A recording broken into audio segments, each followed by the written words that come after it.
We'll go ahead and call the Ellis County Public Building Commission meeting to order. Donna, please call the roll. President Dean Hazelhorse. Present. Member Butch Slyer. Present. Member Dustin Rock. Present. Thank you. Any changes to the agenda this evening, anyone? Phil? No? Dustin, Butch? No? Approval of prior minutes, January the 14th. Okay, okay. Stand approved. Consideration of accounts payable, I believe we have one. Paul Wertenberger Construction for $16,050. I need a motion to pay that one. I'd make a motion that we pay Paul Wertenberger the sum of $6,050. We have a motion I second that.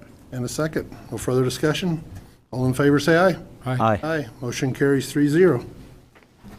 Project manager report, Phil. Thank you, Mr. President. Capital Project Manager Philip Smith Haynes. The PBC did just approve an account payable that will close out our project at 601 Main.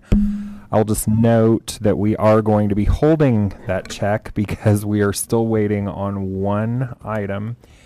And I was working Friday and today to try and get a time frame on that, but have not gotten a time frame on that yet. So, but we went ahead and approved that, had the commission approve that check because, as you're aware, we're not meeting again for 2 months after tonight, so didn't want to hold up payment to the contractor if they get that completed. But was over at the building on Friday. The lock is completed. The last thing that we're waiting on is the tinting on those front windows. Our staff, our building maintenance staff, did do new window sills, and those look really nice. Extension staff was very happy about that. So the project is all done except some window tinting, and as soon as that's completed, we'll mail out that check. Thank you, Phil, for being on top of that. Anybody have any questions for Phil? None. Any executive sessions? We will adjourn at 5:05, Donna.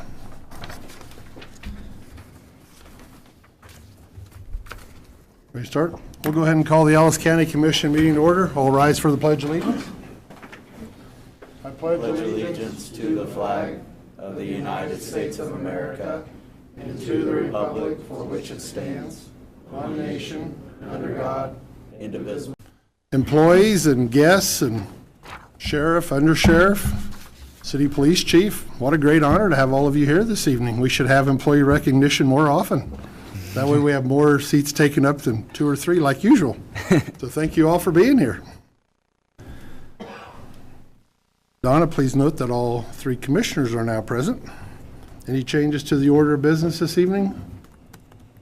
Bill, Phil, none? No executive sessions? No.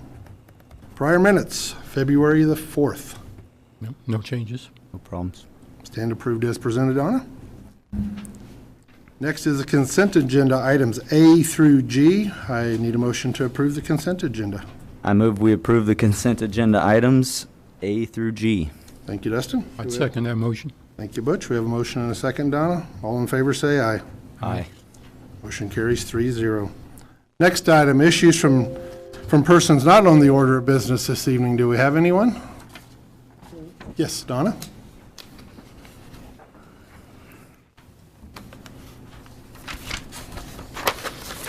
Donna Maskus, Ellis County Clerk, election official.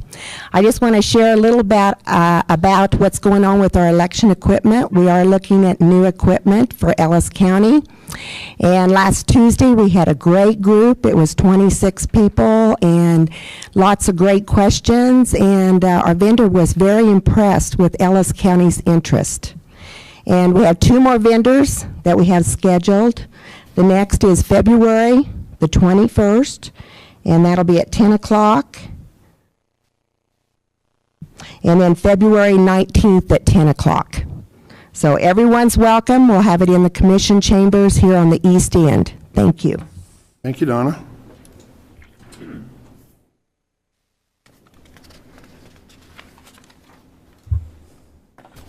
Monthly financial report. Did my fellow commissioners have time to review? Dustin, yes. Butch, Yes. any questions? No, no questions. No question. You didn't have any either, Dustin? No. Okay. Examination of township annual reports.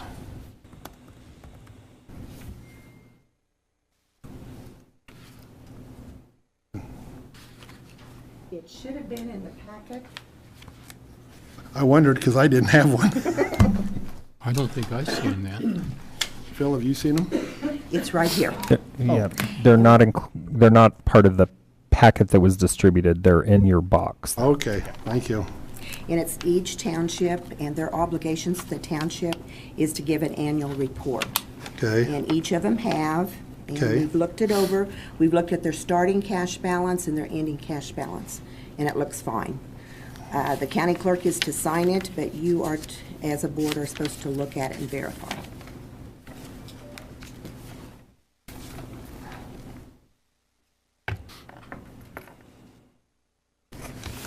looks like all of them had an ending cash balance, is that correct? Pardon? All of them had an ending cash balance with money in their account still? Good. Need any motion for this or anything once we look at it? Just, your okay. approval, I think. Look through them.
Thank you. Any questions? No. None?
All good? Yep, looks good to me.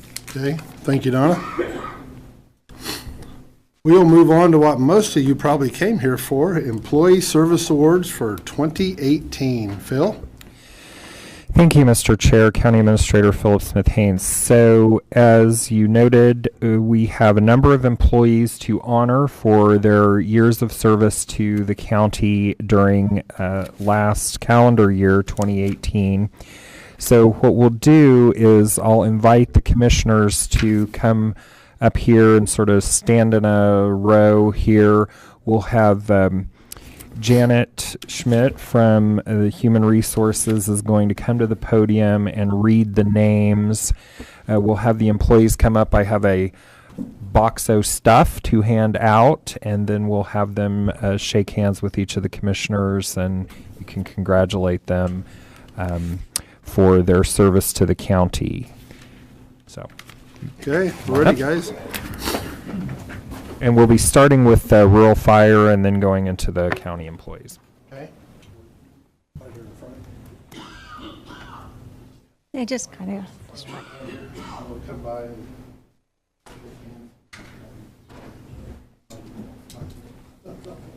I'm going to apologize to begin with if I mispronounce anybody's names. Rural Fire, we're going to start with 5 years. Todd Nieman, not here. Reston Weiss, 15 years. Will Montgomery, 15 years. Edmund Mice, 15 years.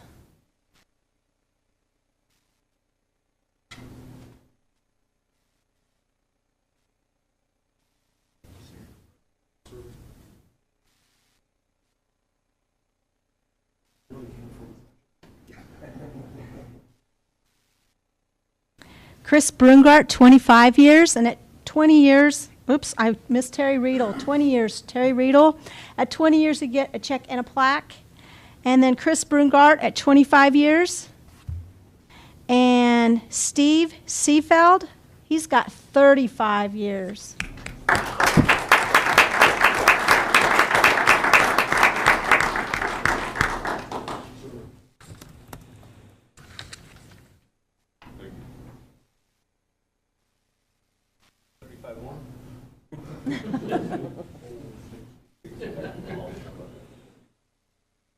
Really? Okay, so now we're going to start with Ellis County employees. I'm going to start with 5 years. This year we changed it up a little bit. We kind of gave them their choice of different things at different levels. So this year the 5-year employees got to choose from either a ball cap or a scarf with the Ellis County logo on it, and they also got a $20 check. Bobby Dreiling from the clerk's office.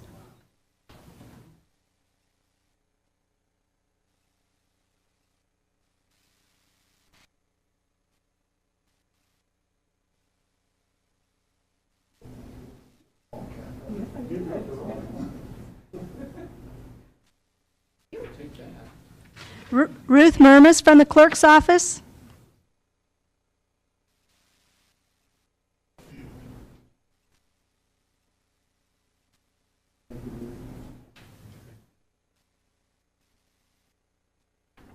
Eric Von Little from Road and Bridge.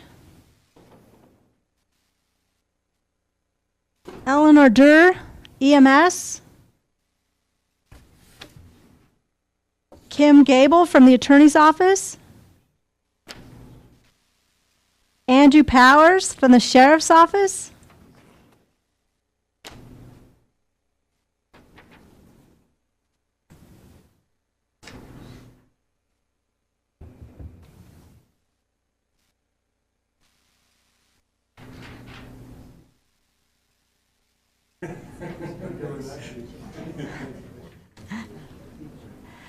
Lori Blazer from the Health Department.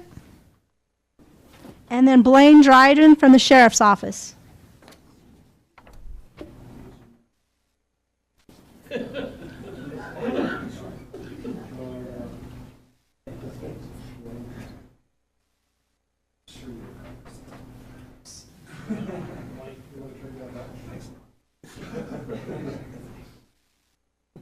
You didn't get a very good picture, Blaine. Okay, those were our 5-year employees. Now we'll go with our 10 years. They receive a $25 check and a throw with the Ellis County logo on it. Becky Shoemaker with the Attorney's Office. Carla Meyer, Environmental Office.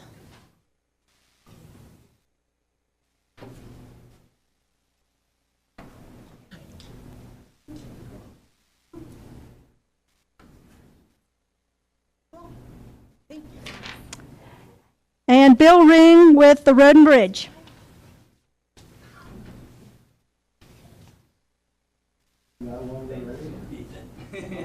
Seems like 20 years, but thank you.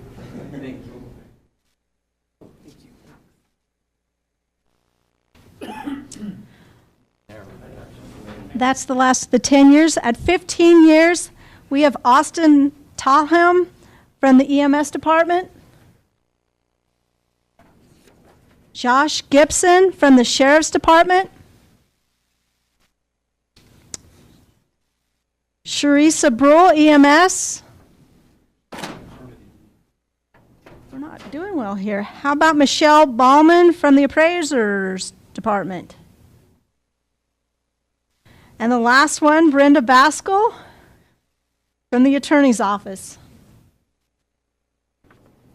You represented 15 years well.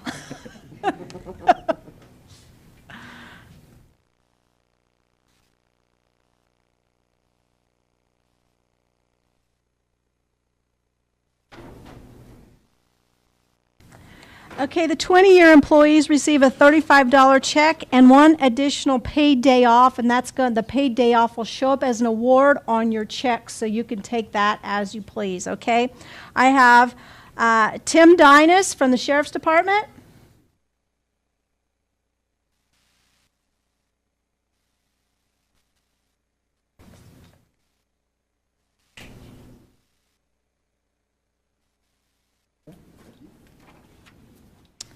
And Wanda Gibson, also from the Sheriff's Department.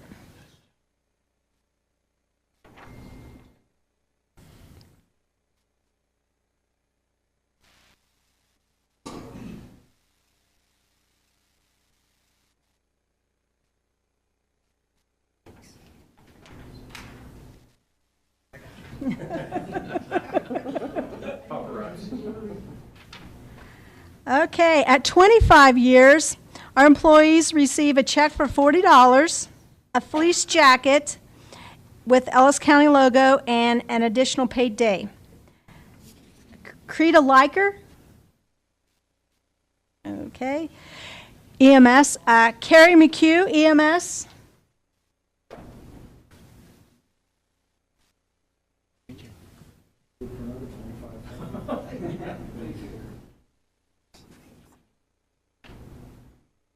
Jamie Summers, EMS. And Mickey Dreiling, Noxious Weeds.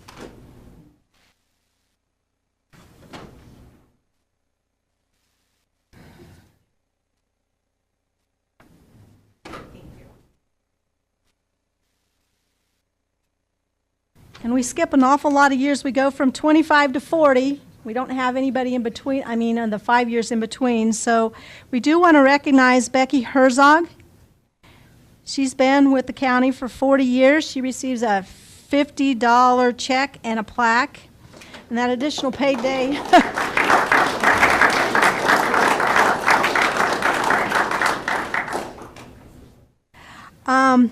Becky also, KAC, which is Kansas Association of Counties, also gives out awards at 8, 16, 24, and she does fit the 40, so she's got a certificate from KAC plus a pin for 40 years.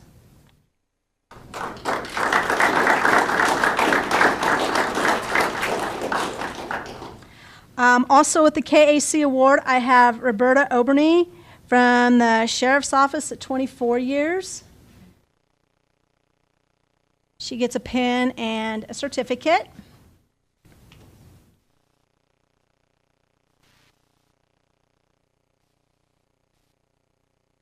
And at 16 years, I have Roy Aschenbrenner from Road and Bridge. Wilmer Dinkle from the Sheriff's Department. And Judy Worth from the Clerk Department. So then we go down to 8 years, and 8 years from KAC, they just get a certificate. Laura Liker from the Health Office. John Waltz from the Sheriff's Office. Ken Collins from the Sheriff's Office. Brian Schmidt from Road and Bridge. And last but not least, Dean Hazelhorst, 8 years from KAC. That should be all of them, right? Do you have, who? Oh, Dan Kerner. He's with the Sheriff's Department, but I don't think he's really actively working. Is that correct? Okay.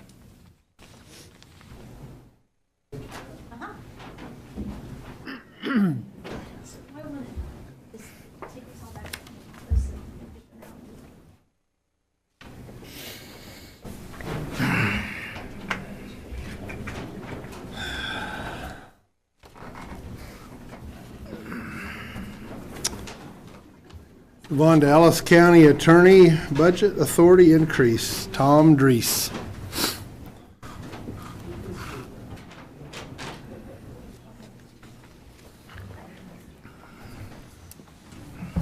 Good evening. Evening. Tom Drees, Ellis County Attorney.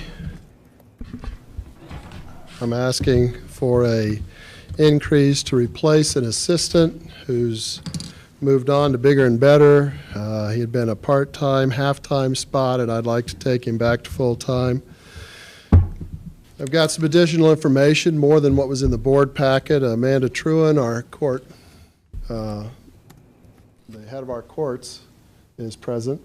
She got me some material Friday night, so I updated my packet, so I'd like to present that.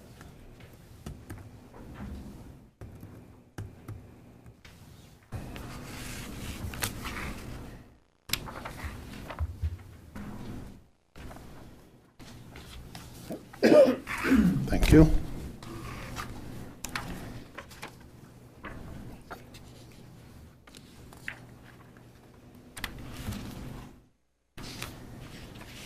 Brought some people for moral support here tonight. I brought my assistant county attorneys, Charlene Brubaker, who will be here 15 years next year, Brenda, who's 15 years, David Ashwig, who's just joined us back. He was with us for 3 years. He went to the military for 4, and now he's back.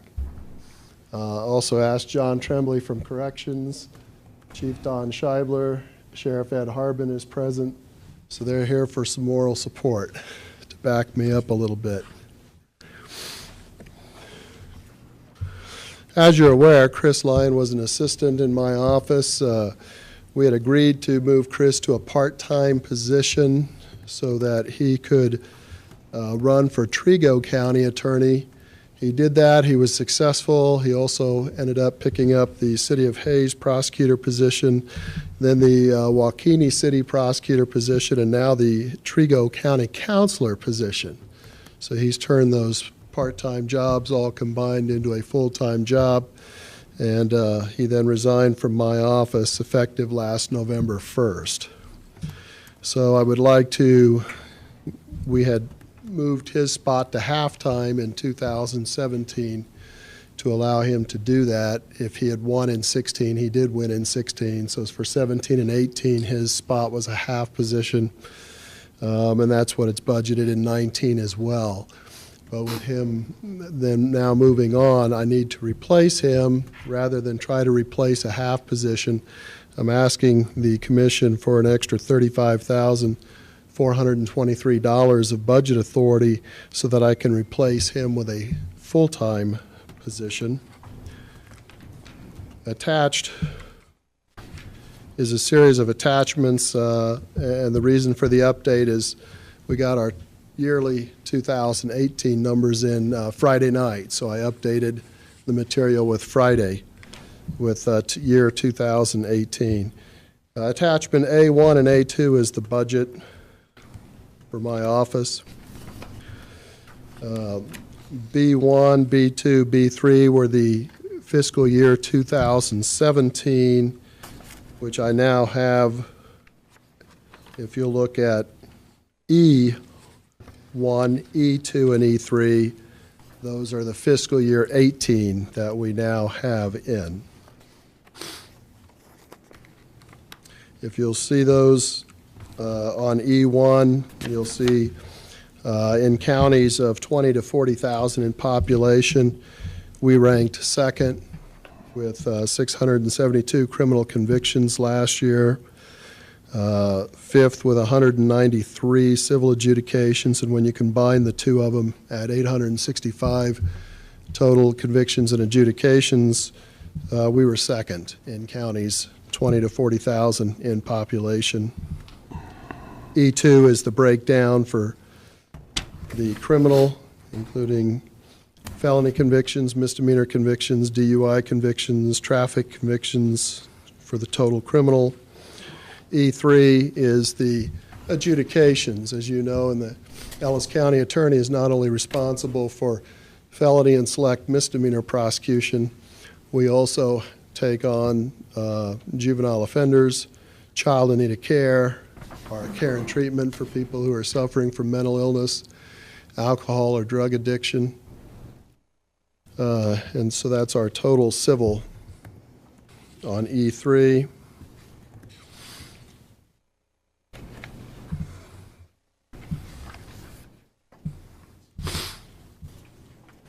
F is the four-year average for the counties of 20 to 40,000 in population. So you can see that fiscal year 18 was not an anomaly. That was right at our average for total convictions and civil adjudications. G. Let me ask you to back up, actually. If you flip back to C, attachment C, you'll see a comparison of the prosecutors' offices as far as the numbers of prosecutors, the number of support staff, and the total number of staff as it was in fiscal year 2017. We had 5 prosecutors, 6 support staff for a total of 11. You can see how that compares to counties from 20 to 40,000 in population. Ones that are very comparable to us, I've used an asterisk to indicate these are counties that have a total of 500 to 700 criminal convictions, 200 to 300 felons sentenced per year, a total of 800 to 900 convictions and adjudications combined. Our comparable counties, as you can see, Finney County, and they have 9 prosecutors and 19 total staff. Harvey County is 5 prosecutors, 4.5 staff. Ford is 7 prosecutors and 11 staff. Lyons County, 6 prosecutors, 13 staff. We were 5 and 6. We're now down to 4.5, and right now we're at 4. So I'm asking to get back to 5. And then Seward County with 5.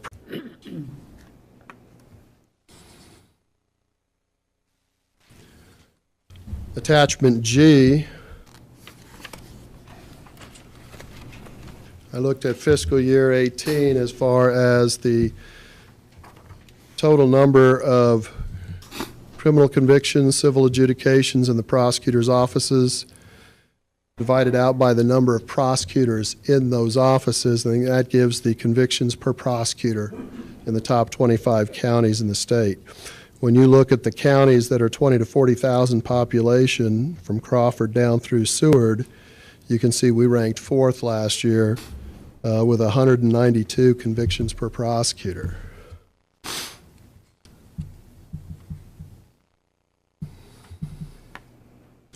And attachment H then is just my hours worked, which I present to you at budget time. Those are actual hours worked. That's not vacation time, holiday time, sick time. Those are actual hours worked. So given the volume of cases we handle, given the volume of reports that come to us from law enforcement, I think it's imperative that we do at least 5 prosecutors. I think our numbers would frankly justify 6, but that would be an increase of about $150,000 budget authority for the prosecutor and assistant, and that obviously is not in the cards right now. But I am asking for permission to advertise for and rehire that assistant county attorney rather than at a part-time, at a full-time position to get us back to 5 prosecutors in the office. So I'm asking you to approve me an additional $35,423 in budgetary authority in order to replace the assistant with a full-time person. Any questions you have? Tom, by reading what was sent out originally in the packet, I'm assuming I'm correct on this. The $35,000 that was in there, you distributed out to employees for raises, correct? It's the $35,000 would take primarily the assistant position. Right now, it's budgeted at half position. Exactly. And that would take it back to a full position. And there is some use of that money for some increase to get 2 of my assistants up to mid-number. When the county went through, my office was never brought up to mid-number, and I'd like to bring those 2 employees to mid-number. So you have that $35,000 from Chris Lyon in your budget already. You're asking for an additional 35, correct? Correct. Yeah, I've got a budgetary authority for half a position, but frankly, it's pretty hard to hire half a lawyer. Tom, what do you anticipate starting a new position at? Depending on experience, if it's a person right out of school, I would like to start them, depending on qualifications, between 60 and 62,000. If they have an experienced attorney based on their years in prosecution, I would like to look at their years in prosecution and put them in an appropriate place. Obviously, if you approve the 35, I'm anticipating hiring an experienced person for around 65 to 70. If that doesn't happen, then obviously I won't spend that money, and any money I don't spend will come back to the county as it always does. But I'm hoping to find an experienced prosecutor. And it wouldn't be necessary to hire any further assistance for that attorney, would it? No, I already have the assistant in the office. So, yeah, the legal staff, the support staff is there. Mm-hmm. Any other questions, Butch? And is there ample money in the contingency fund to look at this situation, Phil?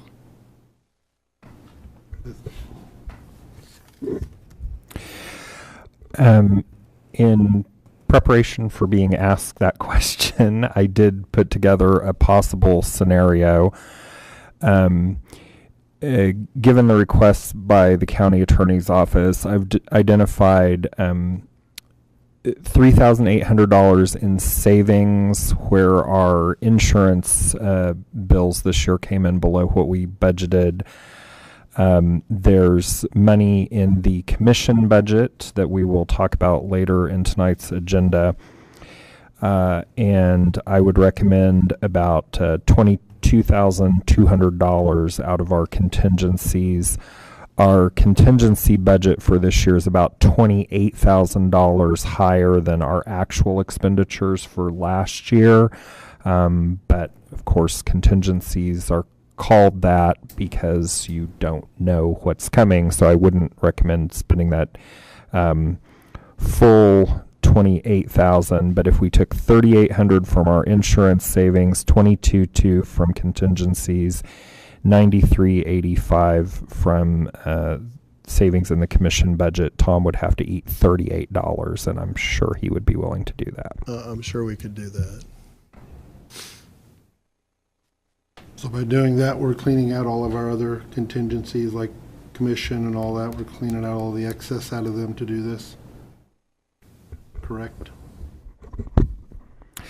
Well, again, that would leave us about $5,800 in what I'll call wiggle room in the contingency based on what we spent last year.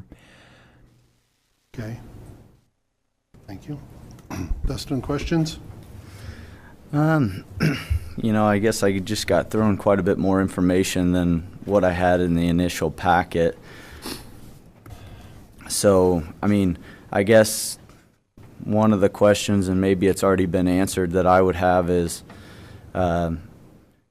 Chris has been gone now a full year? No, he Half left year? November 1st. So November 1st was when he had left, and he was at a part-time position at that point. we had allowed Chris to go to a half-time position and run for Trego County to allow him to develop, and also to try to keep an experienced prosecutor in the office. Okay. Because what I usually experience is a lot of prosecutors hit 3-4 years, they move on to bigger counties. We tried to do this so that he could grow and also stay an experienced prosecutor in my office, but then he ended up with other prosecution opportunities part-time that he picked up, and he just hit a point where too many masters. And so he created a full-time spot for himself with 4 part-time spots. So I guess that brings me to my question of budget process last year, and was this a known need at that point, and was it negotiated at that point? As far as, obviously we're a brand new commission, so the idea that we're adjusting budget set by a commission before us, I would at least want to know that this was a surprise to your staff, that you were losing that half position. And he was obviously at some time a full position, so I would also like to know, I know that you probably had staff that had to take over quite a bit of work as he went from full to part. That being said, I know you would have to compensate them for that.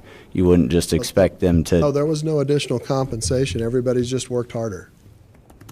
That's the way it works in the prosecutor side of it. They're all salaried positions. There's So no there were additional no- compensation. No pay raises at all when he went from full to part? There was Yeah, there was.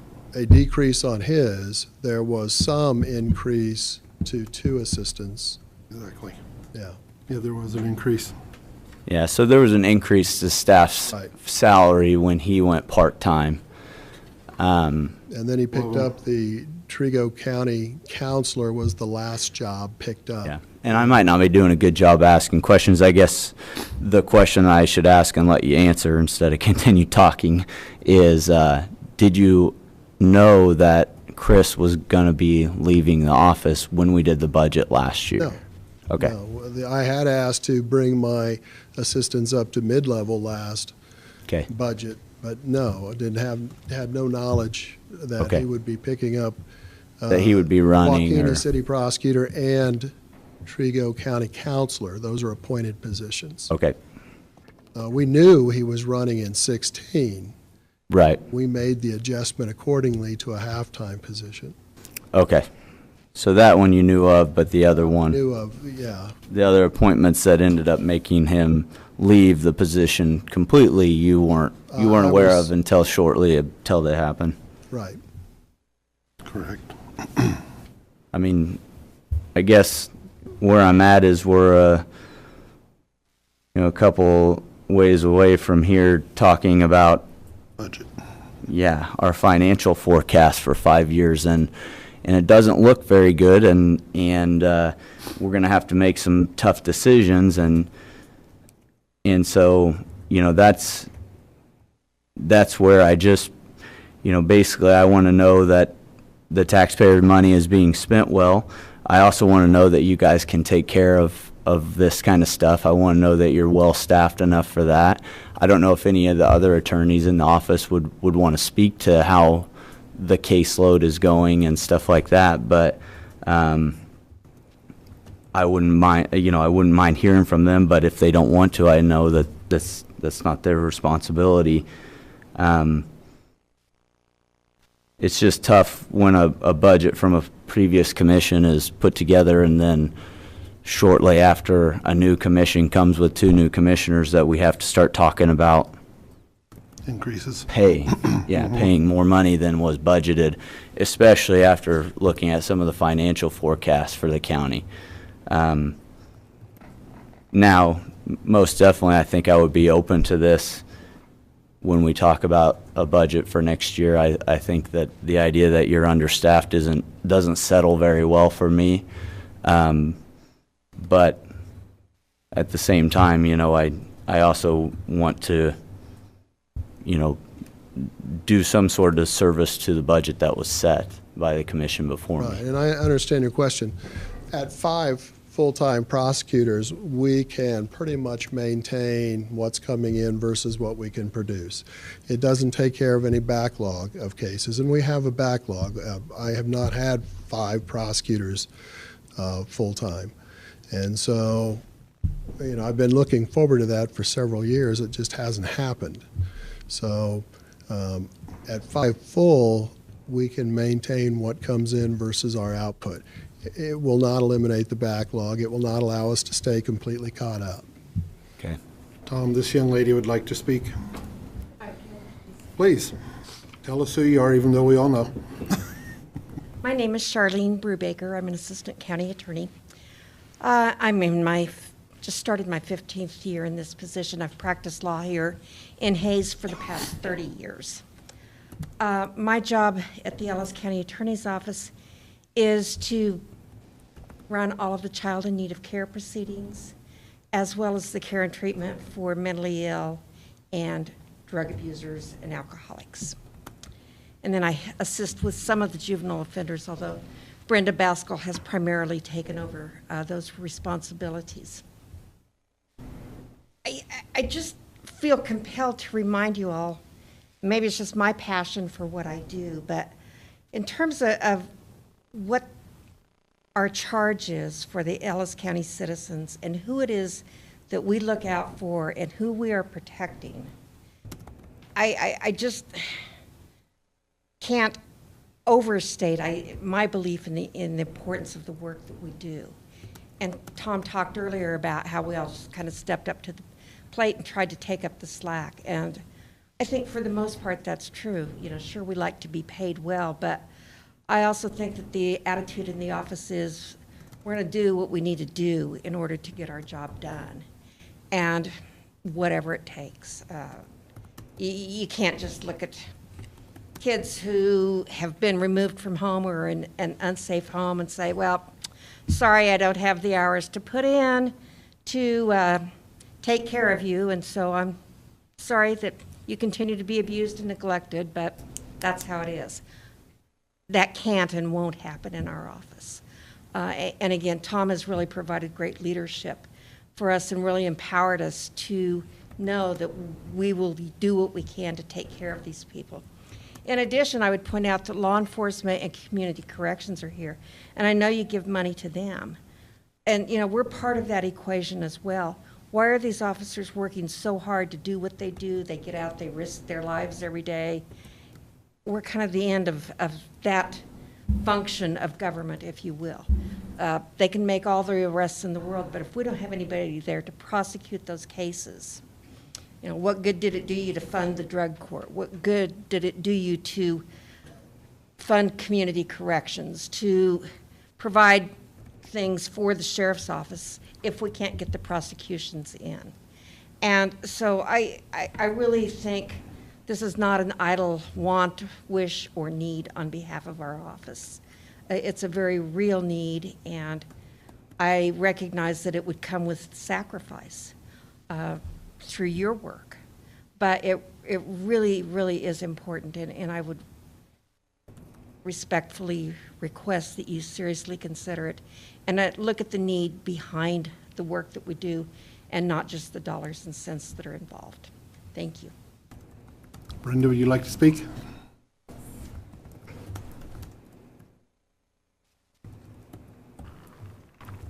I'm Brenda Baskell. I'm an assistant Ellis County attorney. And what I was going to address is in regards to not being able to get to all of our reports. I primarily do the domestic battery prosecution and the juvenile offenders, but I also get a lot of what we call our property crimes, our forgeries, our thefts, our criminal damage to property, whether it be felony or whether it be a misdemeanor out in the county.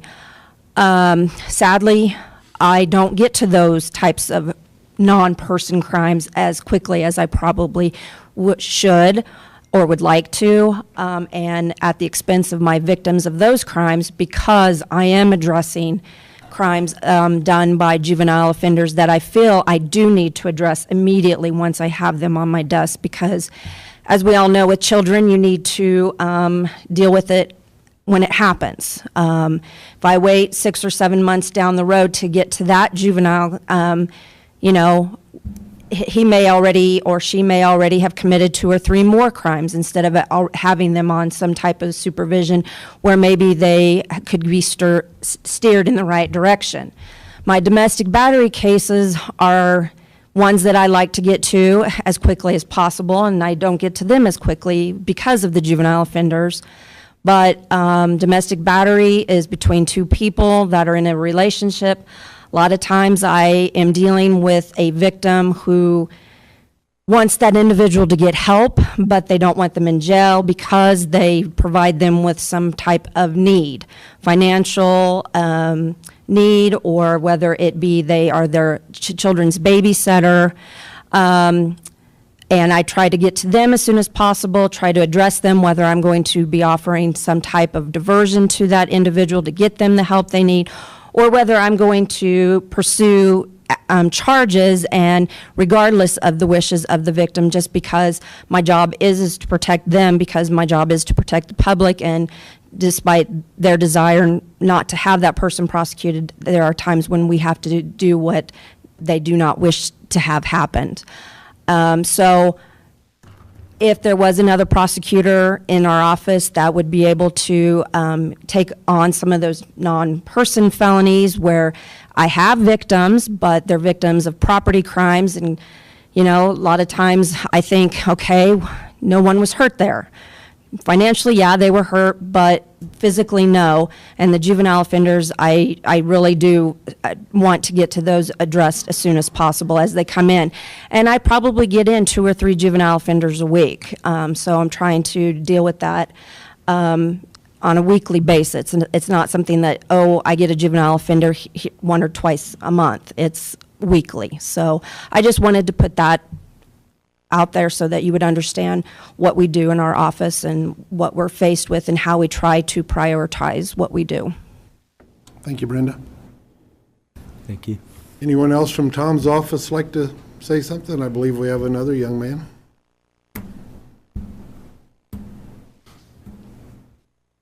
Good evening, gentlemen. My name is David Ashwig. I am the final assistant county attorney in the office currently. I won't belabor the point. I'll kind of hit what Brenda and both Charlene and Tom have touched on. To give you an idea of what I do, I cover anything from traffic to drugs to rape. So I deal with everything from people who get pulled over on interstate to people accused of very serious person crimes. And I guess the main point that I want to hammer home is, at this point with 4 attorneys, we really are in triage mode.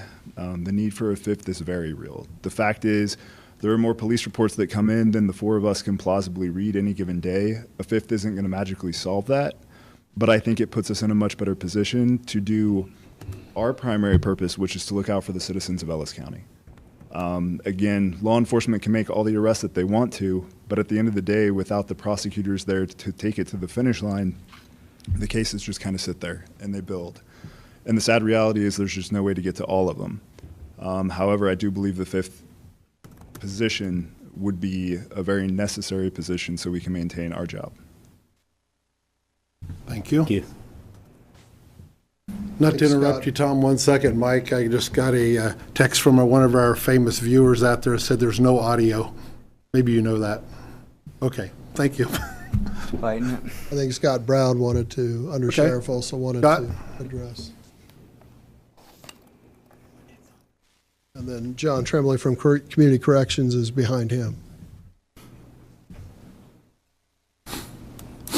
Good evening, Commissioners. I'm Scott Brown. I'm the Undersheriff of Ellis County.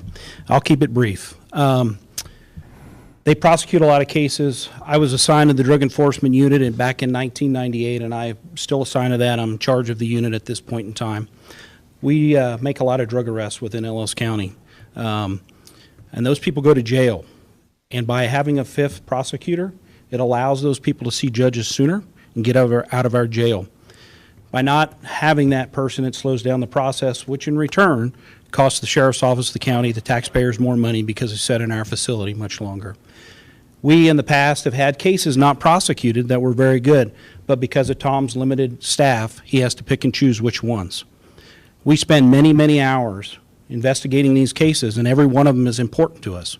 So I would like you guys to consider seriously allowing Tom to put a fifth one on to keep that process going and make streamline our prosecution. Thank you. John? Remember the saying, don't kill the messenger, right? There you go. I guess I do have a little different perspective because we don't get any county funding, and I'm not a county employee. So it's been at least 10 years since I hired an additional officer at Northwest Kansas Community Corrections. This last year, I could just tell with a couple of them that have been there with me 13 to 15 years that the stress level wasn't the same. I could just tell there was something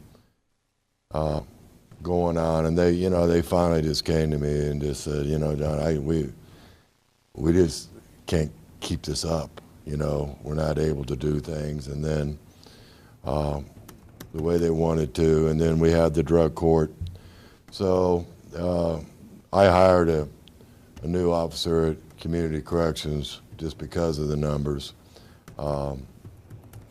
We started that bond program, I don't know, for Ellis County, I believe back somewhere around 2002, and we got busy enough, or too busy, where I really didn't want them to spend their time supervising bond people because we're the only correction agency that does corrections and parole.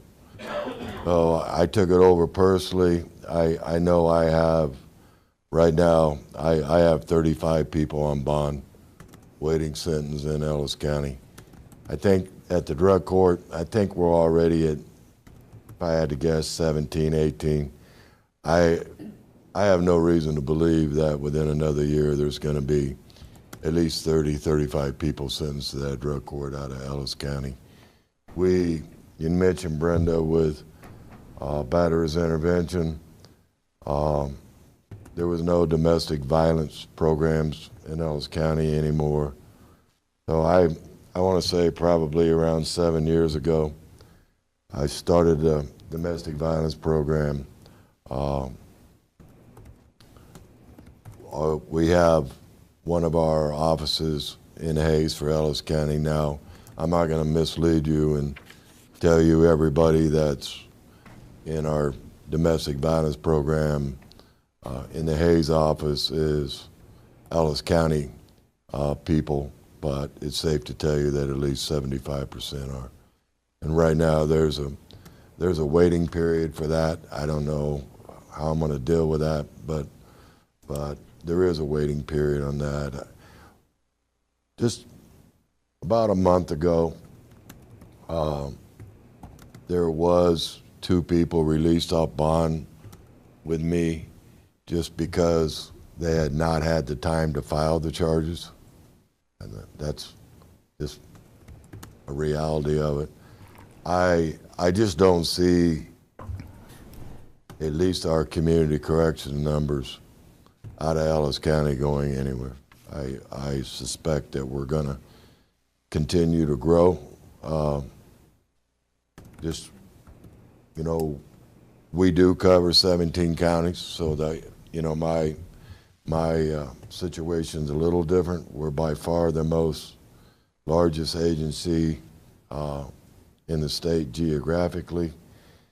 But right now, I also believe we're the 8th largest population-wise, and 50% of that population is from Ellis County. So I I know I'm seeing the effects of the numbers, so I can certainly understand Mr. Drees's need for a request. Thank you, John. You're welcome. Anyone else? Sheriff, police chief?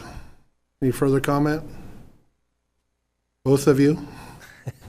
Tag team. Yeah, tag team. Good thing is neither one has a gun. Oh, Ed did bring his. We'll let the sheriff go last. We'll save the best for last. There you go. Thanks, Don. Just real quick, I really can't give you any testimony on how many attorneys Tom needs to run his office, but he's been running that office since 1997. So if he tells me he needs 5, I have to assume he needs 5.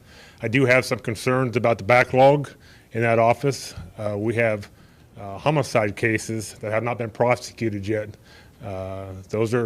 Those are high priority cases that we need to address. And if he tells me he needs an additional prosecutor to do that, I would encourage you to do those things. I do have some concerns about what he can do with a half. If he tries to hire somebody part-time, what good is that going to do the county? I think that's a position probably better served by filling full-time. But again, anything you can do to assist us with the law enforcement, we do appreciate it. Thank you very much. Thanks, Don. Thank you. Good evening. Ed Harbin, Ellis County Sheriff. I first like to start off by echoing the statements of my Undersheriff Scott Brown, and do request that you do fund the full-time position for the 5th attorney in the county attorney's office. I mean, there's several aspects to this. Number one is tax dollars. Okay, if we can't get cases filed in a timely manner, then people stay in jail a lot longer. And then we have those people in jail, and then we get new people in jail with new charges, and the taxpayer has to pay the burden, pay that to keep those people in jail. And we also have issues where, unfortunately, because of the caseload, cases have not been filed, and people who should be in prison are still out on the street committing crimes. And it all comes down to, like I said, the tax dollars. If Tom would hire a part-time attorney, that part-time attorney is going to be looking for another area to go where he can get a full-time job. So we'll be spending money training somebody for somebody else's benefit. Again, it's just tax dollars. And you know, tax dollars, we have to watch them quite closely. Thank you. Thank you, Ed.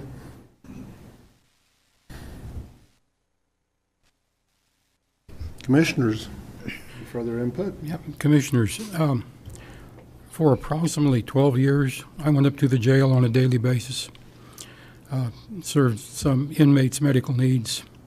I seen some real bad guys in jail. Tom prosecutes bad guys, gets them in and out of jail. I visited a lot with the jailers as I was up there.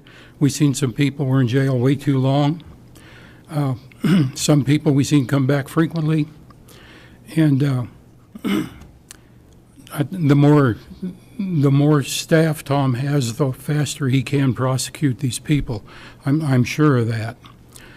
And I want to see people prosecuted, get them convicted where they need to go. I don't want to see them be set out on the streets, either on bail waiting, or not arrested at all because we don't have room to put people.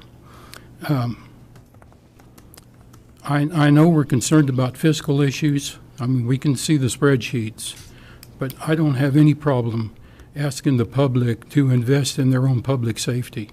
And this is an issue of public safety. Thank you, Butch. Dustin? It's just a lot of information to digest. I mean, like I said, I didn't have half of the information of the number of sentences in other counties of similar size to Ellis. You know, the efficiency of the office. I think we always talk about, you know, how low of a crime rate we have in Ellis County, but this is obviously a little bit of an eye-opener, and I imagine it is to some of the people in the public. You know, this is something I think, the first time that I heard this talked about in efficiency and cost savings was from the guys in the jail, because I think they run those numbers through their head every day as they have people sitting there that can't get to justice because of the office. And that is definitely not something that I ever want to see, is the idea of somebody not being able to get to justice and get a trial or get, whatever. So, I think that would have been a good way to come at this, to talk about efficiencies, especially in the jail. But I also tend to agree with Butch on the idea that I don't think the public would have any problem with us investing in their safety. It's pretty grim when we start looking at those sheets, but it's way worse to think that we're putting anybody in harm, in harm's way. So,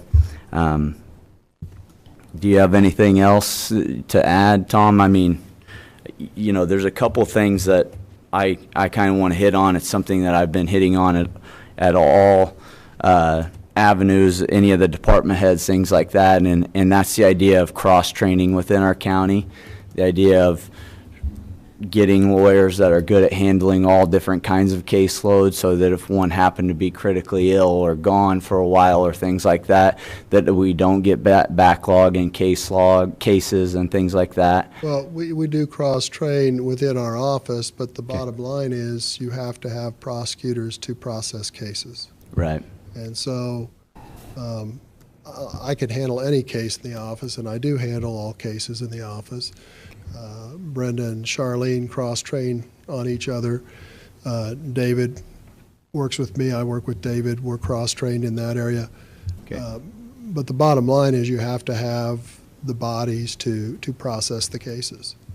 And, part of it, you present these numbers, and I didn't present the numbers to brag. I presented the numbers to show that when you look at the production that we get out of our attorneys, it's right at the top in the state. I mean, our people work hard. Our office people work hard. Last Sunday when I came in and did warrants, instead of watching the Super Bowl, I had no problem getting a staff member who volunteered to come in and type those complaints and warrants on a Sunday evening so that we could help law enforcement try to track down an individual. So my staff is first rate. They work hard. The purpose of showing you those numbers is I think we're doing it as hard as we can, as fast as we can. We're not in any way slacking. We do a good job with what we have. We just need to maintain.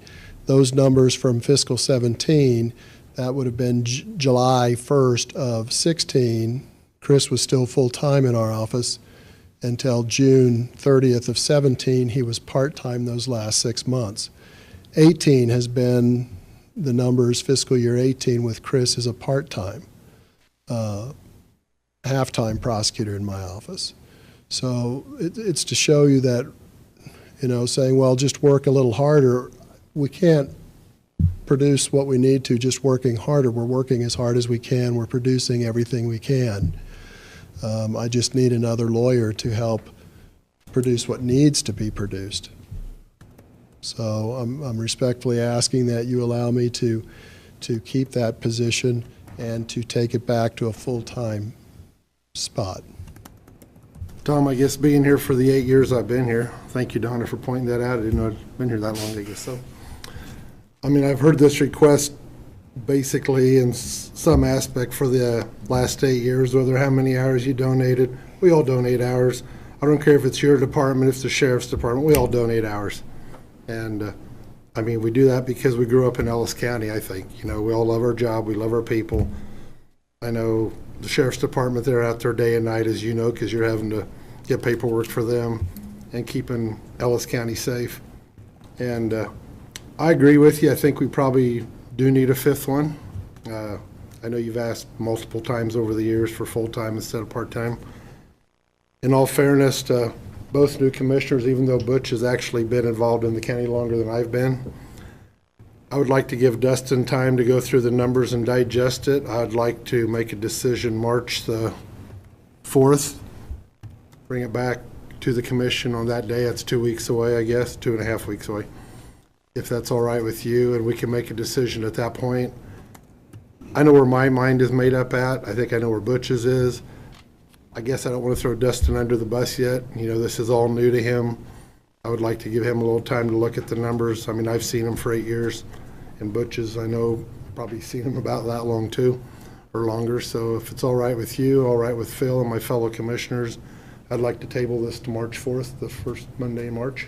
Okay, we can do that. Dustin, you all right with that? Yeah, I'd really appreciate that. Give me a little time on this. And with that new handout you handed out tonight too, Tom, I'd like to review that. I mean, sitting here paging through it, I mean, you're talking, you had a lot of great support, and I feel you probably need that position, but I would like to read through more detail what you handed out tonight, if that's all right with you. And I really appreciate these comparisons because it'll help me get a grasp county to county and in a similar part of the world what we're dealing with. Okay, and I would encourage you and invite you to certainly come down, meet the staff, look at the office. I'd need to do that as well. Yeah, they do a very good job, and I mean, John Tremblay, he's run the juvenile party, does an amazing job with all the people that goes through his department. I don't know how he handles it with the amount of staff he doesn't have, but as you know, John saves the county a lot of money also. And I think everybody in your sheriff's department and all, and Amanda would go with that John's department also, I mean, your department and his department work well together, and that's. I think we have a really good working relationship with all the departments, You with do. court services, with the courts themselves, with law enforcement. And so Ellis County has been very fortunate through the years that we've all been able to work together to help solve problems and needs. You don't see that in every county. Right. And I appreciate working with the police department also, working with Don and his staff and making this all work together and to make Ellis County a better place. I mean, echo both my fellow commissioners' comments. I don't think there's a taxpayer that would argue the safety of Ellis County about, you know, if we need a 5th position to put that in place. So thank you all that came up and gave testimony in favor, not only from your department with Brenda and Charlene, but also and the new young guy. Welcome back to Ellis County, and for everybody else that also came up. So thank you very much. And Tom, we'll see you back on March 4th. See you March 4th. Thank you, Tom. Thank you. Thank you, fellow commissioners. A lot of good discussion. Next item, Bill Ring, new mowing tractor, Public Works.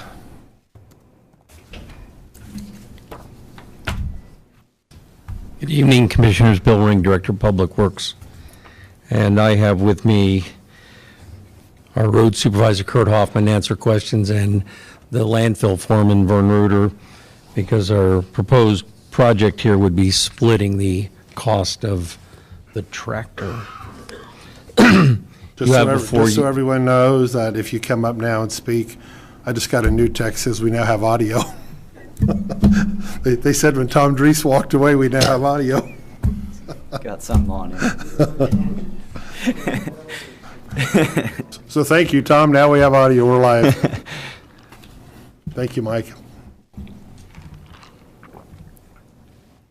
Before you is a proposal to buy a new tractor mower, an offset hitch, and a mowing deck so we can continue to mow the roads in Ellis County, as well as take care of the landfill, which is the concept behind splitting it with the landfill budget, letting them buy the mower and us buy the tractor and hitch.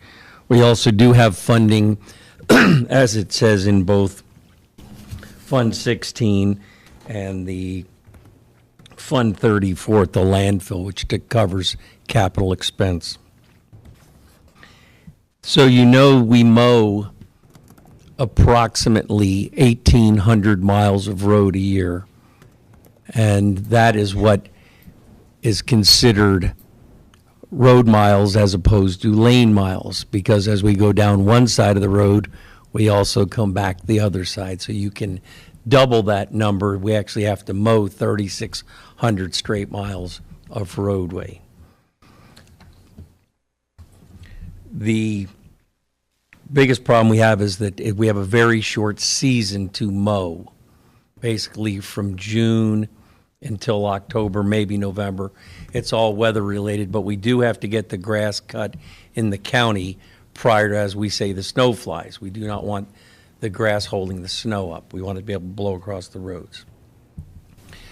We also have, and I referred to it in my agenda item, the new grasses that the CRP programs are putting out have taken brome grass, which to me would be knee-high, and it's now putting it up to where just this summer coming in on Old 40 at the curve by Yosemento, the grass midsummer was already up starting to cover the bottom of the sign. So we have a lot more grass to cut per mile just because it's doubled in size. Part of the concept of this type of mower would be it's a little bit larger deck, and with the offset hitch, which is shown in the picture that was provided, the mower will be able now to stay on the roadway. We can offset the mower into the ditch, keeping the tractor out of the ditch, out of the debris, any things that could puncture tires, puncture an oil pan, et cetera, do damage to the hydraulics. We sold, over the last 3 years, we've sold 3 older tractors. That amount of money, the $23,600, is what we achieved through using the Purple Wave Auction Company, which is designed to put that money back into Fund 16 to help offset some of these costs. So with that, I mean, I could go on about that. I'm sure I know that Commissioner Hazelhurst might have some questions for me. So I would stand for questions and be able to offer more insight as you request. Just so both my commissioners know, I did contact Bill and visit with him about potentially looking at having put this out on bids and have a contractor do it versus constantly buying a tractor. We run 4 of them out there now, correct? Correct. And I think it's something we need to look at over time to entertain some bids, not that we'd have to take them, but I think it's something we do need to look at. We have a tough enough time hiring employees out of Public Works, and I think over time it's something we need to start looking at. Some of our stuff, I think we could hire contractors, whether it's mowing, whether it's whatever it may be, that we could probably hire cheaper by using contractors versus in-house, especially as tough it is to hire employees. I kind of told Bill roughly what it would charge, or what the price would be to mow per hour. It came up to be about what was the final number, 110? If I can go over them, some of the figures that I shared with you.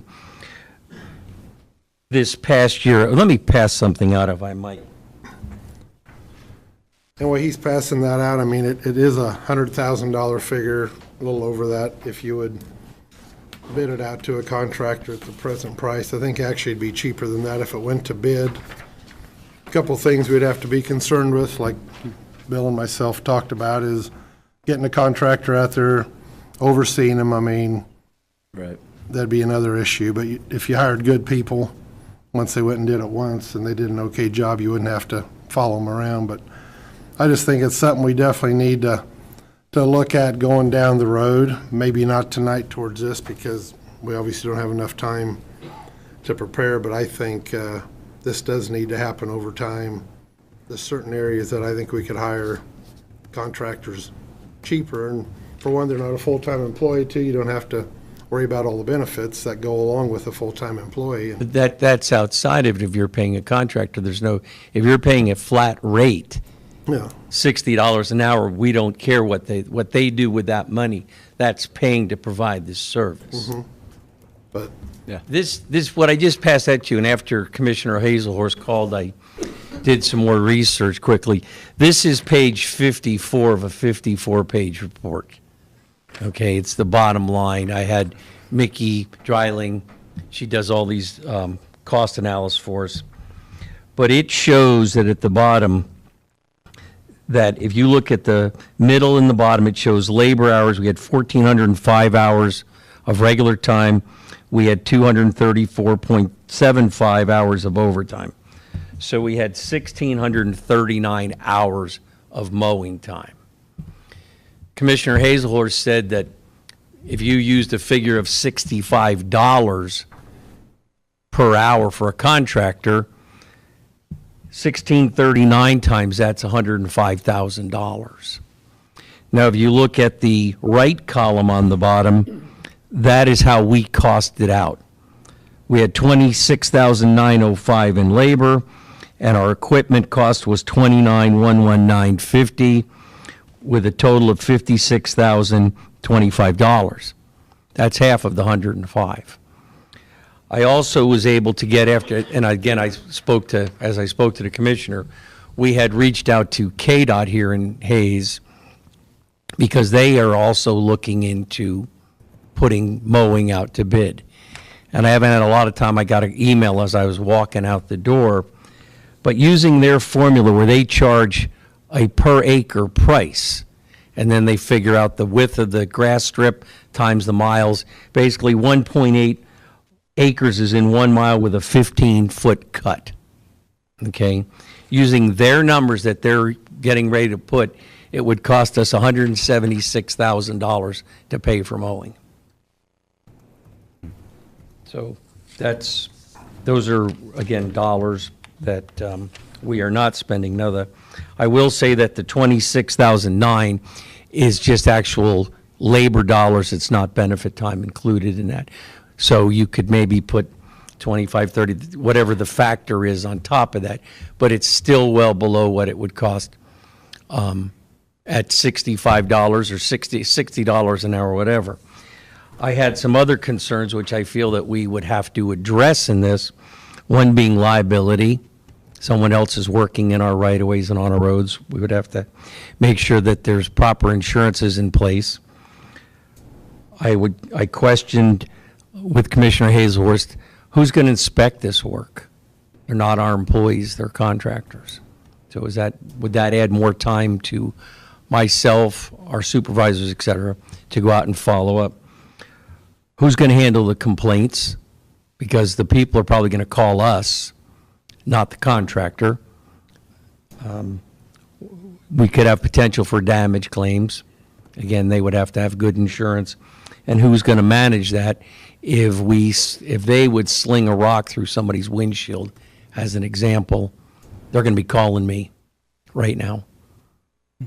And then the timeliness aspect, is we're going to find somebody that is only going to be able to mow during those basically 5 months, June to October, and the majority of the mowing needs to be done September, October, right before we get to, excuse me, the end of what we call mowing season. Now, we mow the paved roads, which we have roughly 41 miles of actual asphalt concrete roads like Old 40, Antonino to Buckeye. Those are mowed for 4 times a year.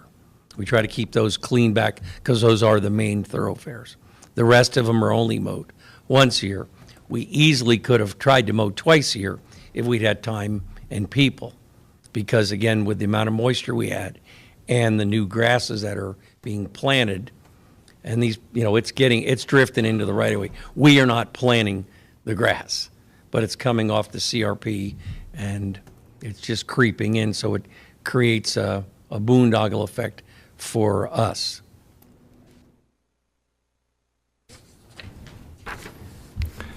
It sounds like there's another aspect of this though out at landfill.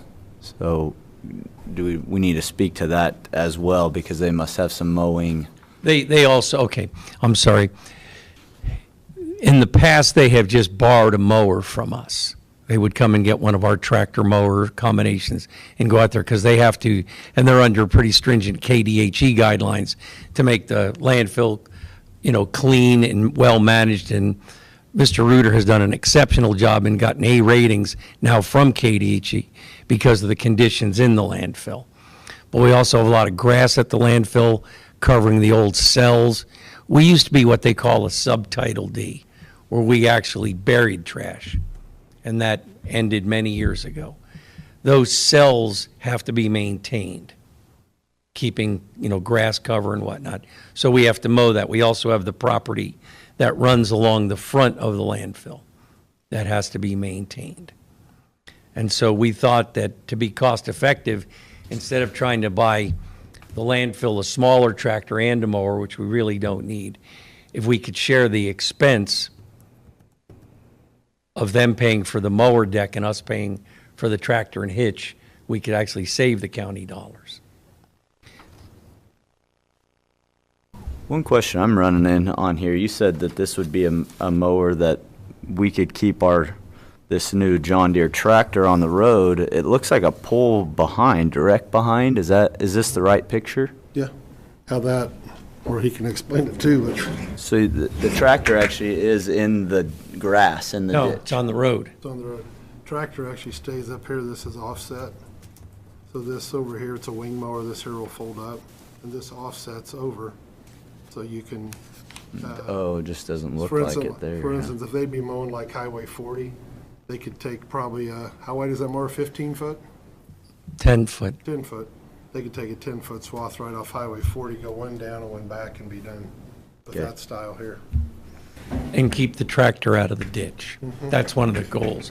It'd be safer. You can mow a little, you can't mow fast, but you can mow faster if you're running on smooth asphalt or Yeah. even on a rock road, as opposed to putting a mower in a deck like, in the deck like this, and Right. creeping along and looking out, for anything that could possibly, if there was a hole there, you could roll the tractor. Yeah, not to mention running into things in the ditch Correct. that you can't see.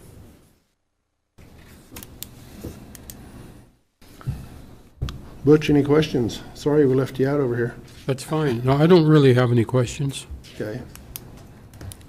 But I do think going forward, Bill, in your department, just because we're short on labor a lot of times, if we can look at areas that we can possibly hire a contractor, maybe bring that back before us, maybe to save some areas like this, the county having 4 of these mowers, it's $500,000 sitting out there that we use basically once a year, other than the times we mow Highway 40 and the other blacktops. I guess that's Well, that my idea. was also the concept with this mower, going with a little bit more horsepower. Mm-hmm.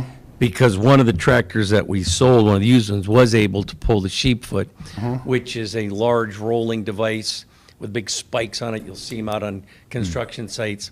You need a lot of horses to pull one of those down a road. So this tractor would be able to do that, so we could use it year-round for pulling other large equipment to do actual road work, and then during the mowing season, unhook that, put the mower deck on it. Yeah, I'll echo Dean's thought on that. I think contract work sometimes is the best, especially in our hiring issues out at Public Works. But thank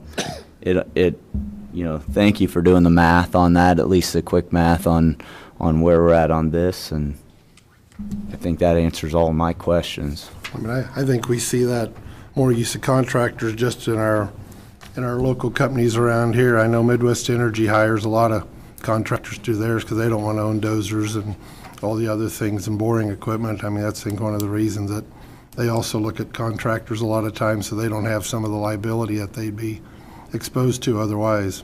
So anyway, but Bill, is this equipment cost on this cost accounting report, is that considering wear and tear and diesel, you said? Are you talking about On your the costs? report that I gave you here? Yeah, yep. That's basically the numbers. We try to tie it to the numbers that FEMA uses when we have a disaster, based on what they pay, which is what they consider wet, which should be with fuel. Okay. We don't put any depreciation or true wear and tear on there, because those numbers, you can't have those in Yeah. when you're filing a federal disaster. I think once you start talking about benefits on this labor hours, you really start getting into the possibility of putting out for some bids and seeing where they actually come.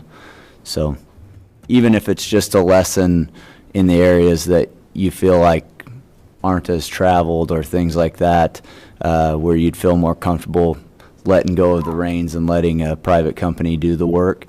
Oh, I'm not afraid of letting, I understand the use of contractors. Yeah. But I also want to, again, just some of the basic numbers that Commissioner Hazelhorst gave me. When it's just a basic number, it's already double what we've costed it at.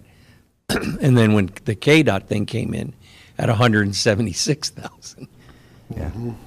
Maybe we can do some work for KDOT. Actually, KDOT, I think gradually is going to go to, and I shared this with Bill, I think it's going to come over time. KDOT is going to let farmers come in and swath and bale the right-of-ways. I mean, that's not far away. Unfortunately, the county don't have any right-of-ways that wide, but, well, Highway 40, I guess. We do offer, there's a few highway permits, we call But them, none of the regular county roads but would. there's not enough grass. I mean, they'll pull off, 3 or 4 round bales or 2 dozen small square bales, and it's hit and miss. It's few and far between. And the other thing with KDOT is that they also, when you see when they're mowing I-70, they've got hundreds of feet of right-of-way. They got a lot of, we only have, on the average 60 foot. So we can't get into the efficiencies of running a 15-foot mower when you only have a 6 or 7 foot path. Then you're going to be trying to run the mower over the road, which was not really safe either. You might explain all the safety benefits of the mowing. I would imagine it's lights that can see off into the sides of the roads, snow not building up on roadways, things like that. Can you elaborate on that? We need to keep the roads clear from grass during the wintertime. We want the snow, first off, to blow across the road. We want people to see where the shoulders are. So we don't have people driving, because, most of the county has true ditches. A lot of areas we have where it might be just a slight taper off, but the majority has got ditches to it. We want them to be able to see fence posts, because we do have a lot of very narrow right-of-ways where you're driving close to it. So we want to always have as much clear back as possible for visibility, because we have animals. You could ask the sheriff about the number of cattle out calls that they have on an annual basis. Again, if we don't have a lot of good grass out there, hopefully the cows are going to stay on their side of the fence, not on our side. But it does happen. Okay. So there's a safety issue. Driving at night, country roads, the clearer it is and the wider the field is, we have deer running out. We have, numerous, car versus deer, truck versus deer accidents. And again, the higher the visibility, or the more we have, and the longer the period the people have to see it, the safer we can make our roads. Okay. Fair enough. Right. This time I'd entertain a motion. I move the commission approve the Road and Bridge and Solid Waste Division to purchase a new mower, hitch, and mower deck in the amount of $152,133.38, which will be split $130,277.97 to Fund 16 and $21,855.41 to Fund 34. I'd second that. We have a motion and a second, Don. Any further discussion? Thank you guys for all your input on this. Any further discussion? All in favor, say aye. Aye. Aye. Aye. Motion carries 3-0, Donna. Thank you, Bill. Thank you, Commissioners. Next item, revisions to commission budget for 2019. County Administrator Philip Smith Haynes. Thank you, Mr. Chair, County Administrator Philip Smith Haynes. So I have a few items to discuss this evening, the first of which is somewhat good news regarding the budget, in particular your commission's budget. The budget for this year includes a total of $253,185 in funding for commission operations. But we have experienced some changes with having 2 new commissioners, and on the positive side, those changes save us some money with salaries. The commission did vote to reduce your salaries last year and to continue that reduced salary amount for this year, and then our new commissioners are also taking lower cost insurance plans than what we budgeted for. On the other hand, we also need to send our new commissioners to some new meetings or additional meetings which were not budgeted for at the time.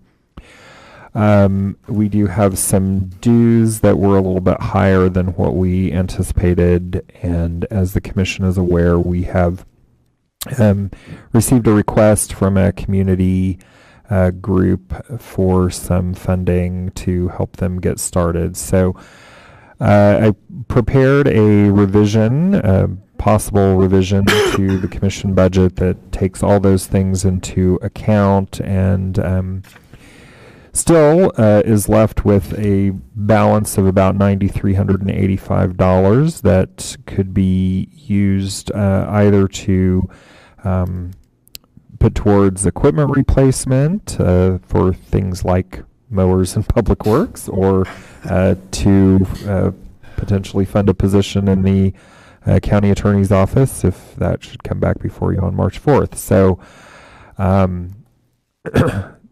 don't know, a couple things still hanging out there, so don't know that you necessarily want to take action on this tonight. You might want to punt this over, but just wanted to make you aware that there's some opportunities there and be happy to answer questions. Phil, I would like that request from the Center for Life Experience. I would like to keep that in there for 2019. I know it's not budgeted and we can't really talk about that till 2020 as far as further funding goes, but I think that's something that's just really good for Ellis County. I was actually never aware we had that in Ellis County until Mr. Younger came up and presented that. I guess my fault on that. I never knew that existed. But I do think that's really good after hearing everything they do and how many different lives that actually touches in our county. You know, I hope a parent never has to go through that. Unfortunately, it's happened in our county numerous times over the years, but I would like to keep that funding in there for 19 out of our, I guess it's kind of out of our commission budget where that money would come from. So I would like to leave that in there. I agree.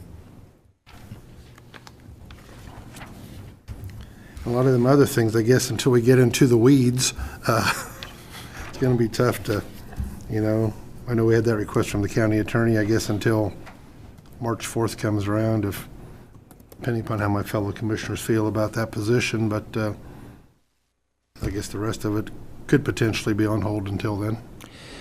Yeah, there's certainly no urgency in adjusting any of these numbers, but, you know, I just wanted to bring it forward so you are aware that there's some savings and some other expenses, and so... That's good to know. Thank you for bringing that up and pointing that out. So thank you very much. Perhaps maybe bring this back, say, in a month and after you've had your conversations.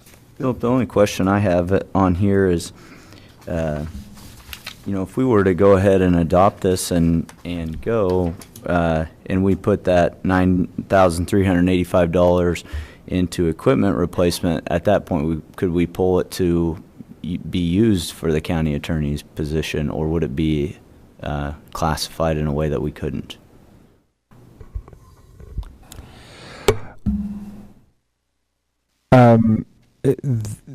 That's a great question. It would be budgeted for that purpose, but until we actually transferred the money, it wouldn't be gone. Okay. So, I mean, you could adopt this tonight and then revisit it after March 4th if that's what you would like to do.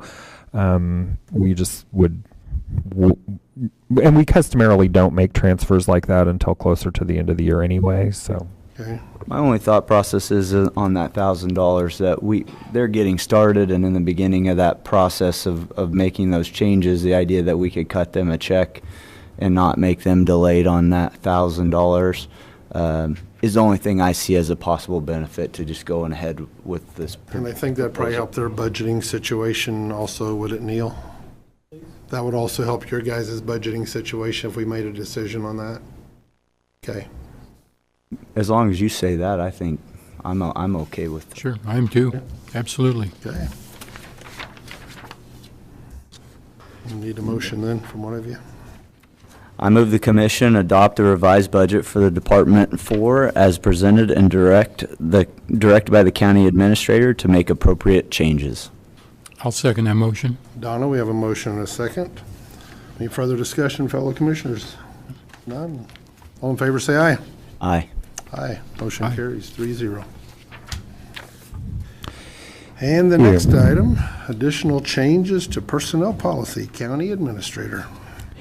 Yes, again, County Administrator Philip Smith Haynes. So this is an item that I'm actually bringing back from prior discussion. On January 21st, we talked about some changes that may need to be made to the county's personnel policy that went into effect January 1. And your commission asked that we return tonight and talk about any additional thoughts that the commission has. Butch, Dustin?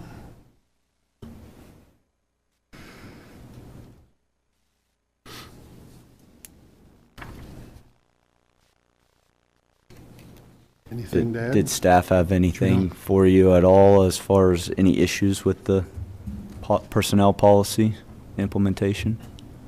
I guess that'd be my only question. Well, there were just a couple of things that we talked about previously when I presented it the first time. We talked about the at-will employment statement, and we talked about the potential of adding in language regarding educational reimbursement. A couple of other things that have been brought up in the past in concern the definitions of benefits that go beyond what is legally required. Is that far as the PTO you're talking about or not? That is one area. Yes, the Okay. under federal law, you do not accrue overtime until you have time actually worked in excess of 40 hours in a week, and that is not the case for Ellis County. The county has chosen to be more generous than that, and so time off is counted as time worked toward overtime. And there are, pluses and minuses to that, but that's one thing that I've heard discussed in the past. It does seem mighty generous from the private perspective. By chance, do both of you have your policy with you or not? I do not. I do not. Okay. I went through it kind of page by page a couple times, and a lot of it I think is just, it's very well done. I think they went through it a few times, including yourself, and I think it's very well put together, actually. I did have a couple of questions on that PTO, but you might have just answered that, so. But no, I think going forward, other than us not having a union anymore, really that's the biggest change in there. As far as our bargaining unit, that isn't around anymore.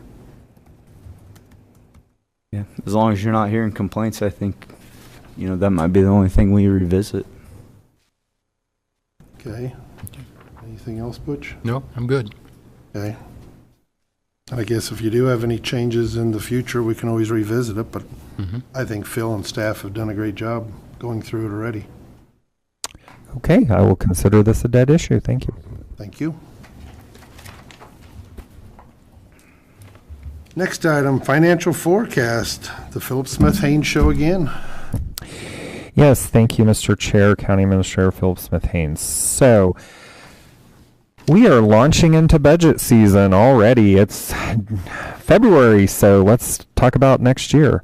And the first part of talking about next year is to try and give the commission a sense of how we're doing as we start looking towards setting parameters for what we would like to see from departments for proposals for next year. So I have put together information about what we know now regarding 2018. We have pretty much all of the numbers have been accounted for. So in all the revenues have been recorded. Most of the expenditures have been recorded. There will be a few things that get charged back, but I have accounted for most of what I see as audit adjustments, and project an ending balance for this year of a little over 3.2 million. Or excuse me, ending balance for last year, beginning balance for this year of a little over 3.2 million, which is a good number, because when we adopted the budget, we were thinking 2.4, so that's an improvement of about $800,000. That means we'll be ending this year, if we spend what we're budgeted to spend and bring in what we're budgeted to bring in, we'll be ending this year at about 2.3 million. So we will be eating into that cash by about $900,000. I have to say, we budget our revenues very conservatively. I fully expect that we will do a little better on the revenue side than what we have budgeted, but one never knows.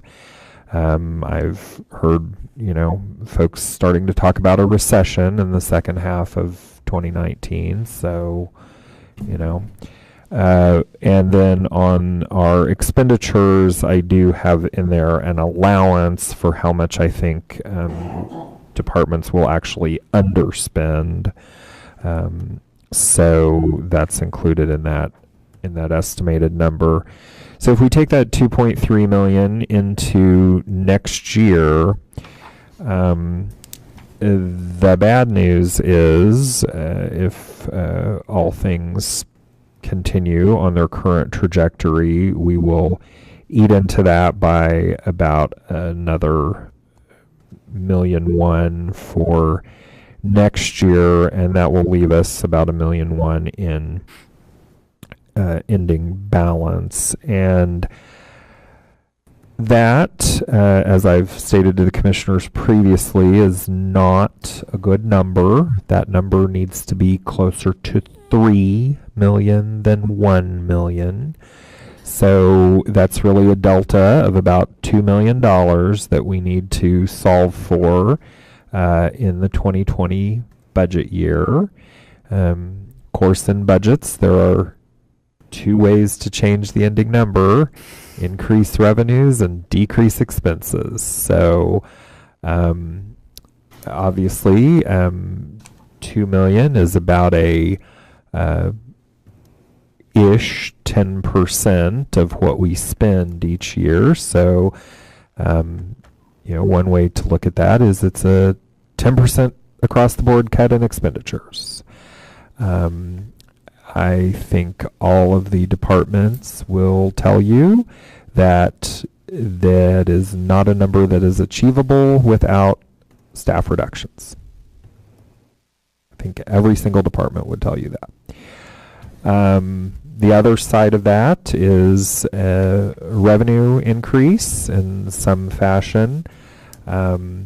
It's unlikely that you could get $2 million by adjusting property taxes. We are under a tax lid. I think the maximum amount that the commission could raise in property taxes is probably something on the order of $400,000. You'd be up against that lid. So, there's another 1.6 to come from someplace. I know discussions have occurred about sales taxes. Sales taxes have some timing considerations because they do require a vote of the people, and then they have to be certified. So the election results have to be final more than 90 days before the beginning of a quarter. So, for example, if you were to vote on something in November of this year, April 1st of 2020 is the earliest that the new sales tax could go into effect, and that means there'd be a full quarter of the year where you weren't collecting that.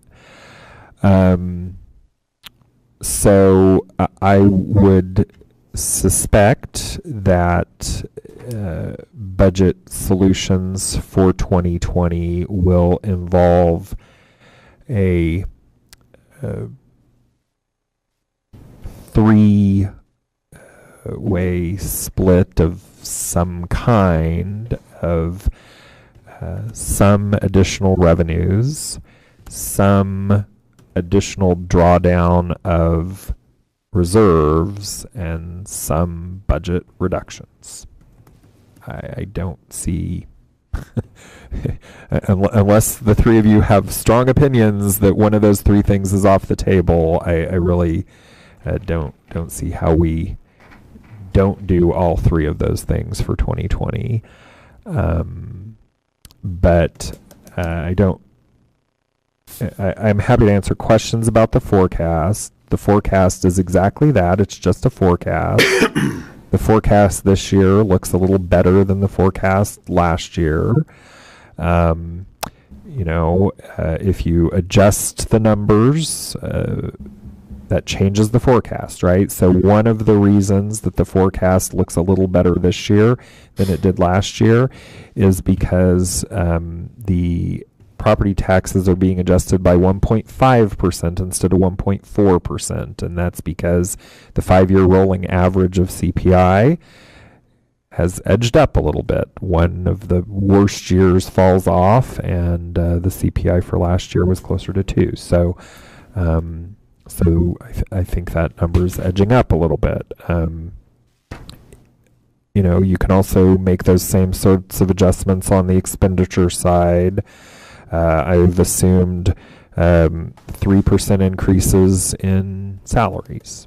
If salaries increase more slowly than 3%, then that changes the projection. So happy to answer questions. Don't need the commission to do anything with this information other than keep it in mind for next Monday, because next Monday is when we hit you up for what do you want us to do.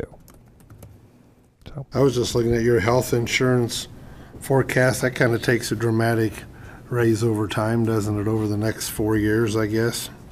Yeah.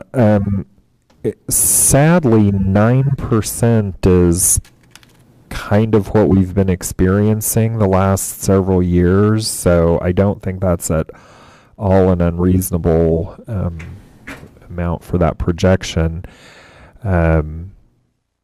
If you look back at what we were paying in healthcare costs a decade ago, and then you look at the numbers now, it's just staggering. So I was looking, we're at 856 to 1 point, basically 5 million over the. Oh, that's just one line. There are actually two lines for each we of got them. more down there. When I kept looking at insurance going down, I'm thinking, wow. Yeah. And each of them, you're looking at a 9% increase. Roughly. That's what I'm projecting. And again, there are ways to change that trajectory.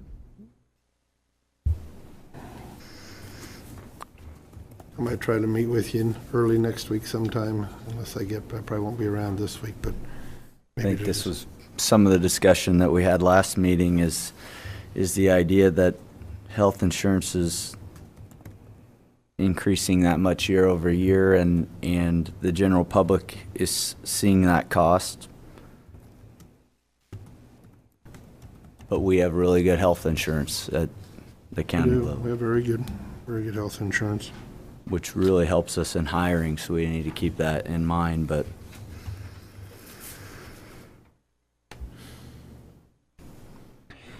yes, absolutely. There's a trade-off for all of these things. Mm-hmm. There is, definitely.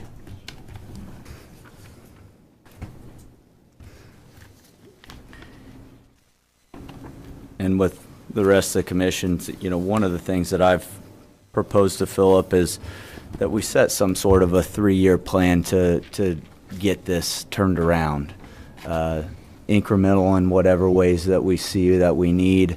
I think the thing that we need to realize here is when we talk about prior year to the adopted budget for 2019, the citizens of Ellis County are getting that much difference in services compared to what they're paying in taxes. And so we either have to start talking about services, or we have to start talking about taxes, or we have to start talking about employee pay, things like that. I think the nice thing about seeing something that like this, which is pretty daunting coming from a brand new commissioner's perspective, is the idea that in this process we can make some meaningful changes. We can see what the people of this county want, and we can go to our constituents and see what they expect and try to. But I mean, that would be my proposal to you guys, is that we set this up in a way that fixes this problem within the next 3 years, gets us to a non-deficit spending budget, and lets us decide what this county wants out of us. Very much so. I agree. Yeah, I agree with what Dustin said. We're probably going to have to see our taxes go up. I think that's a given. And if they don't go up, even if they go up, we still might have to curtail some services. I think for many, many years we've seen our departments cut their budgets just as much as they could, and there's been no really impact on services to the public. They perceive everything as just going along nice and smooth. And that day of reckoning is here. They're going to have to feel a pinch in the reduction of services if we're going to continue to cut budgets. But clearly we're going to have to do some kind of budget cuts in order to forestall a $1 million deficit in just a couple of years. Mm-hmm. We also, I think, need to seriously explore getting a sales tax issue in front of the public. That would be one way we can help with property taxes if we had a sales tax issue. It's the only other source of revenue we really have, if we could get it. I think the nice thing about a sales tax issue is that it does go to the public. We get to see directly from them how they feel about it. I for one I'm never in favor of any tax increases, and it's because of my age and my long-term effect of my business and the things that I do in this community. So I hate the idea of a tax increase, but sometimes when you take it to the public, they'll let you know how they feel about some of the services they're getting. The other issue is, on a sales tax, unless it's for a specific purpose, and correct me if I'm wrong, Philip, but we only collect about half of a sales tax that goes out. So a 1% sales tax would not solve our problem. Your 1 cent is not going to solve our problem without reductions also. So, and a 2-cent sales tax I will fight with all of my might. So, when we did the jail and EMS and rural fire, as everyone knows, that generated a lot of income, and it paid buildings off, and yep. And I think the public at that point was very much in favor of it. We didn't have to raise property taxes to do it. Sales tax paid for it, and yep. I think it went over very well. I'm like you. I'd never ask them for 2 cents. I don't know that I'd ask them for a full cent, yeah. Maybe a half. But no, I think that's one of our few ways of looking at where we're going to get extra money from. We don't have a lot of and I think our income coming in. I think our public works director would be remiss to not talk to us about our bridge issue in the county too, and at some point we will have to come to the county and ask them take care of their bridges. There's bigger machinery. They're getting old, and it's going to become an issue along the way here too. So I'm going to hold him off. I'm going to hold him off as long as I can, but he's making us aware of it. He's very good at that kind of thing. Thank you guys for all your input. We have a lot of work to do coming up in the next 30 to 60 days. We will move on to County Councilor report. Mr. Bill Jeter. County Councilor Bill Jeter, I don't have a report this evening. Thank you, Bill. County Administrator report. County Administrator Philip Smith Haynes. I just had one item, which is I've been contacted. Actually, Chairman Hazelhorst was contacted and passed it along to me by the Victoria USD 432, and they are seeking a grant from the Hansen Foundation for turning their library into an active learning center that will allow for some workforce development. And so I have a letter for the commissioners to sign supporting that. We'll move on to County Commissioner reports. Butch, lead us off if you have anything.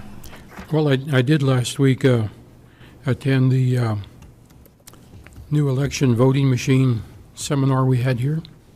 I was very impressed with it, and I was real surprised to learn that in the first place we were going back to paper ballots.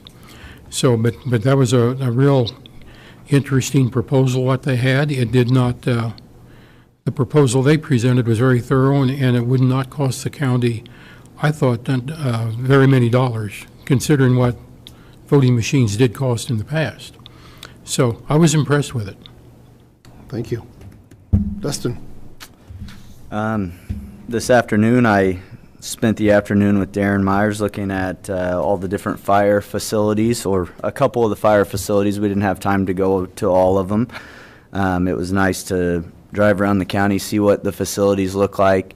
I believe we've got another truck that's being replaced tomorrow. We'll be moving, and that was the only truck I had a feeling was ready to go because it looked pretty old. Everything else seems to be really well taken care of, so I want to thank Darren for taking me around. We went to Ellis, Catherine, and Victoria, and I had already seen the Hayes facility. This Thursday, I'm going to meet with the department heads in the county, and in the afternoon, I'll be heading to Topeka to attend the Republican Party convention, state convention. I also got to go to the meeting for the voting machines. I guess they're machines, but the idea is that most of our voters use paper, and the machine counts it immediately and keeps a paper trail, and I think that will appease the constituents and the voters of our county. It's also a little lower cost than I think some of the ideas that were presented before, and I was thoroughly impressed with the presentation, and so that was great. So I believe that's all I have right now.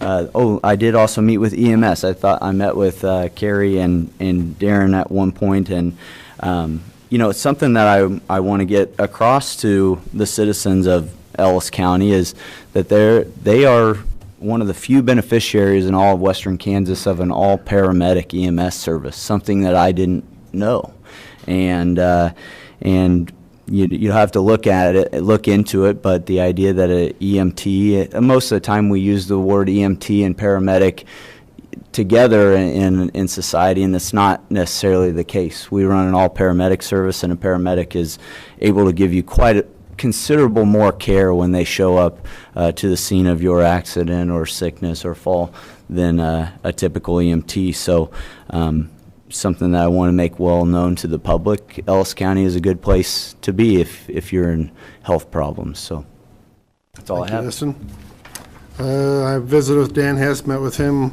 talked with him a couple times, and just over his road issue out there when it got icy here about, whenever that was, 3 weeks ago, I guess, or so. He had about The one time he had 15 cars off in the ditch, so did visit with him about that and a few other issues. So very positive. He's very excited to see what happens going forward. So that's all I had. Any executive sessions?